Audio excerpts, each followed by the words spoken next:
Hey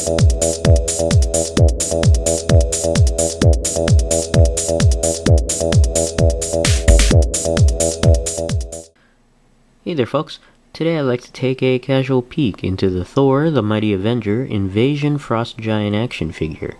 This figure set was first released in March of 2011, and I've bought a few of these figure sets from different stores already, from Target to Walmart, and they've been selling for about the same price of $8. Taking a look at the figure here in the package, you can see this particular Frost Giant is not so giant. It's just a little bit bigger than the figures from the Thor line, from Thor, Odin, and Loki. And kind of surprising that they're not so tall, but interesting nonetheless. It comes with a few accessories here, all ice-based on there. It's kind of neat. And this Invasion Frost Giant set is numbered 6 in the line. Taking a look here, you can see the packaging on the back. And here is a description of the Frost Giant. And down below we have figures, I believe from Wave 1. We have Sword Spike Thor, Lightning Clash Thor, and Battle Hammer Thor. So we'll be right back and have this Frost Giant out of the package. Alright, we have the Invasion Frost Giant out of the package, and we'll go ahead and take a look at the accessories that come with the figure first. And it has a few accessories, 3 to be exact. First up, we'll take a look at this ice weapon here.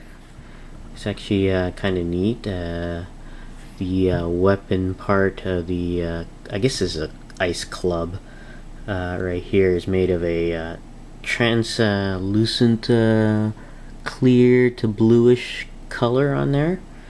And then you have, I guess, this unpainted piece of plastic here. It's made of a soft rubberized material. I guess this, I'm not sure if this is wood or supposed to simulate wood or not. Just not too much detail on the handle here. And the Frost Giant wields it alright. You have to squeeze the fingers together to get a nice grip on the weapon, but otherwise it sits loosely on there and tends to fall away when you have it nudged or turned upside down. Next up, we have here a shield, according to the packaging. Looks almost like a blade on there, and this is also made of a clear to bluish tint of semi-translucent plastic there. And I'm not sure if the video picks it up, but there's a lot of surface detail on here. It's actually quite neat on there. Very nice texture on there. And this slips onto the arm of the Frost Giant there. Of course, if you have it above the elbow, you really can't bend the arm there, but if you have it halfway up, it does tend to slip out because the opening into the shield is pretty large on there. You really have to get it past the elbow to secure it in place. But still, it's a pretty neat item there. Like I said, I'm not sure what, it looks more like a blade than a shield on there, but pretty cool nonetheless. The last accessory here is the ice helmet on here, and it sits alright on the head. You really have to position it to get it to sit securely on there, otherwise it'll fall off rather easily. But taking a look at the details in this, and this is also made of a bluish semi-translucent piece of plastic that's made of a softer plastic around the edges, a little bit harder on the top. It's actually got quite a bit of detail on there, especially at the top ridges over here. It's actually kind of neat, and I really like this portion right here to go over the jawline, It's actually kind of neat on there.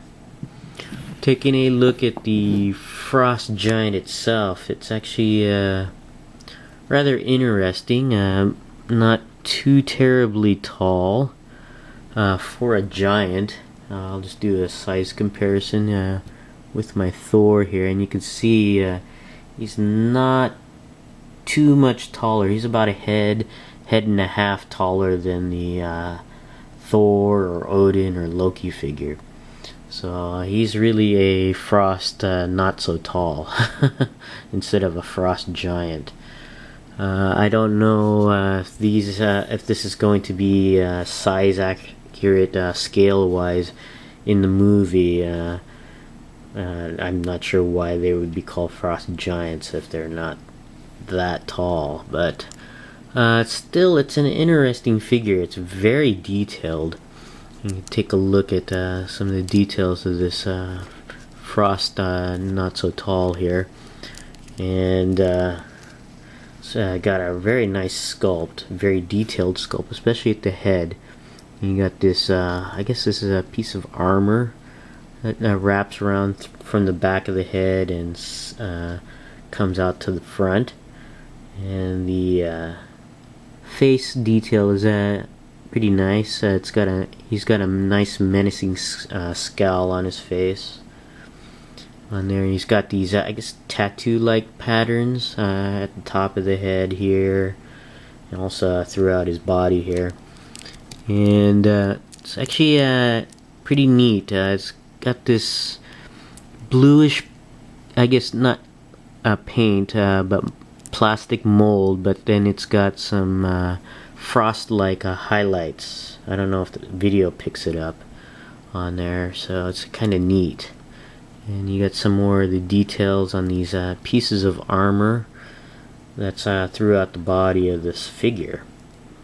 Not too many pieces. This guy looks like he's not too concerned about protecting his body. He's got very few pieces of armor here. And of course he's got this covering here, which is interesting. It's made of a very soft piece of plastic, a very bendable, and it's actually loose fitting on here. It can slide up and down the torso here. And other than that, it's a pretty basic figure, a little bit larger, like I said, than the Thor figure, but not that much larger on there, and very nice sculpt overall. Going over the articulation on this figure from the waist up is very tight, and really I got to get this get a good grip on these limbs to get the joints moving. But for the head, the head goes all the way around and does go up quite a bit and down very well on a hinge joint on there. The arms go all the way around, and they do go out and in. No bicep swivel on here. The elbows bend and rotate, but you have to work at it to go all the way around because there's this piece of plastic at the back of the elbow. And what's interesting here is it actually fits nicely into this armor piece here when you straighten out the arm. So that's very interesting there, that they actually designed this piece of armor to leave a gap there for this back of the elbow on there when the arm is straightened. The hands go all the way around at the wrist. The torso has a nice range of motion on the articulation. It does go down just very slightly up and back a ways, and goes all the way around, and also side to side. So it's actually quite neat. No waist articulation. The legs are joined at the hip on a ball hinge swivel joint, so it allows the leg to go up, down, not too far to the back, and if you manipulate the ball joint, it can go out to the side. The leg also rotates at the top of the thigh. Double joints at the knees, and the feet are on a ball hinged swivel joint, so the feet can go down, not up too much, but all the way around. Overall, it's a nice figure, interesting figure to be called a giant. I really just like calling them Frost not so talls. Not that talls. But great, I guess for a great army builder, if you're gonna set up a battle, especially like a Ragnarok or anything like that, at the 4-inch scale. But this is my casual peek into the Invasion Frost Giant from the Thor The Mighty Avenger line. Thanks for watching, and I'll see you guys next time.